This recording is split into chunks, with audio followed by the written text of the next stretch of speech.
God is generous and merciful to all. He treats every person with compassion and love. It does not matter how quickly or slowly we may respond to his love. He loves those who he has created, and especially when they respond to his great love and mercy. This does not mean, however, that he does not punish our offenses, just as a loving father does with his child when he's been obedient or has stood idle in the marketplace all day, like we see in today's gospel. But no matter when or how we started working at loving him, or no matter what we may have done or failed to do, God still loves us. He asks us to try our best. We do not need to worry about the when or how of our responding to his love, only that we do respond to his love. We need to be listening and ready whenever he does call us to the work of loving him and others in his vineyard. It's a frightening thought to be left outside or go unhired, as we might imagine happened to some of the workers that we don't hear about in the gospel today, those who were maybe not in the marketplace. In contrast, it is comforting and relieving to realize that God is indeed merciful. While he may take some of us, it may take some of us a while to respond, it takes others, maybe they respond right away.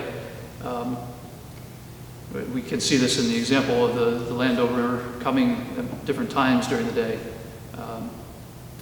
So it is with us. God calls us each at different times and in different ways to respond to his love.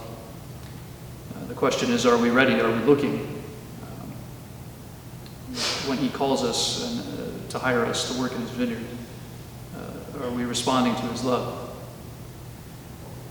We can see the humility of God in that he always leaves the choice up to us. He never demands that we work at loving him, and he offers us a just wage for doing so. He deeply desires that we respond freely and in love to his offer for the usual daily wage.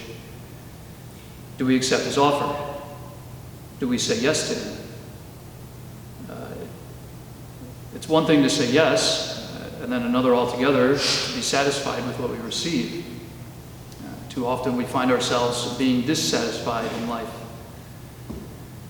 How often do we become judgmental when we see others receiving what we feel we have worked so hard to receive, or what we may even feel we alone deserve? Do we realize that we have not really worked all that hard, but rather we've been given a great gift? It's not fair, we may even say, or think to ourselves or others. Maybe it does seem unfair from a human standpoint, but God is calling us to be more than human. He is calling us to respond in a way that is more than human. He's not concerned with acting in accordance with what we're comfortable with or how we might want things to be. It's not about us getting what we want, but rather what we truly need. And thanks be to God, we're not getting what we truly deserve. So where does this leave us?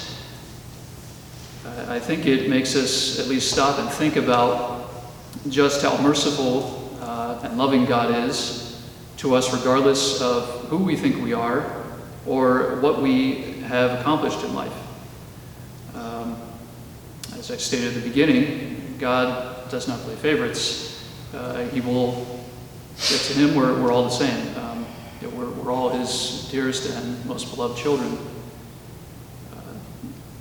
This is great news. It should unite us. It means that he loves each of us just as much as the next. To God, we're all sinners striving to be saints. We're all just, and We all just and as truly and fully are loved as much as we possibly can be by God. He's very generous, and in that he gives each of us everything of himself, his entire being. We all receive of the fullness of God's love and mercy when we agree to work in his vineyard. No longer do we have any excuses for looking down on ourselves or on others. We no longer have excuses for thinking more highly of ourselves, that we're better than others. We're all sinners. We all strive to be saints in God's eyes. And it's God's great gift, the usual daily wage, that is his very self, all his love, and all that we should need or desire in life. May we desire him more completely.